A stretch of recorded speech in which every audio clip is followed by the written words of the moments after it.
യൂട്യൂബിൽ വളരെയധികം വലിയ അപ്ഡേറ്റ് വരാൻ പോവുകയാണ്. ഇതിനെക്കുറിച്ചുള്ളൊരു എക്സ്പെരിമെൻറ്റും യൂട്യൂബ് തുടങ്ങിക്കഴിഞ്ഞു. അപ്പോൾ ഈ അപ്ഡേറ്റ് എന്താണെന്നറിയാൻ വീഡിയോ മുഴുവനായി കാണൂ. Like button and dislike button, ഇതിനെക്കുറിച്ചുള്ളൊരു കാര്യമാണ് ഇന്ന് ഈ വീഡിയോയിൽ പറയാൻ പോകുന്നത്. ലോങ് വീഡിയോസിലും ഷോർട്ട് വീഡിയോസിലും ഇപ്പോൾ ഒരു ലൈക്ക് ബട്ടൺ ഉണ്ട്, പിന്നെ ഡിസ്ലൈക്ക് ബട്ടണും. മുമ്പ് ലൈക്കും ഡിസ്ലൈക്കും എത്ര പേർ ചെയ്തു എന്നത് യൂട്യൂബ് പബ്ലിക്കിനെ കാണിക്കാറുണ്ട്. എന്നാൽ അതിനുശേഷം വന്ന അപ്ഡേഷനിൽ പബ്ലിക്കിന് കാണാൻ സാധിക്കാറില്ല.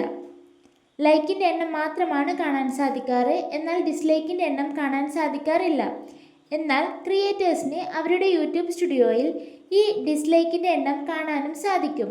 പക്ഷേ യൂട്യൂബ് ഇപ്പോൾ കൊണ്ടുവരുന്ന അപ്ഡേറ്റ് എന്താണെന്ന് വെച്ചാൽ കംപ്ലീറ്റ് യൂട്യൂബ് ഇൻ്റർഫേസിനെയും ചേഞ്ച് ആക്കുന്ന രീതിയിലുള്ള ഒരു അപ്ഡേഷനാണ് വരാൻ പോകുന്നത്.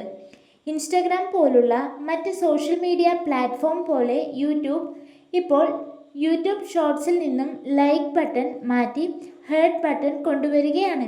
അതുകൊണ്ട് നിങ്ങൾക്ക് ലൈക്ക് ചെയ്യണമെന്ന് തോന്നിയാൽ ഈ ഹേർട്ടിൽ തൊട്ടാൽ അത് ലൈക്ക് ആവും. കൂടാതെ ഇമ്പോർട്ടൻ്റ് ആയ മറ്റൊരു കാര്യം എന്താണെന്ന് വെച്ചാൽ യൂട്യൂബ് ഇതിൽ നിന്നും ഡിസ്ലൈക്ക് ബട്ടൺ എടുത്തു കളയുകയാണ്.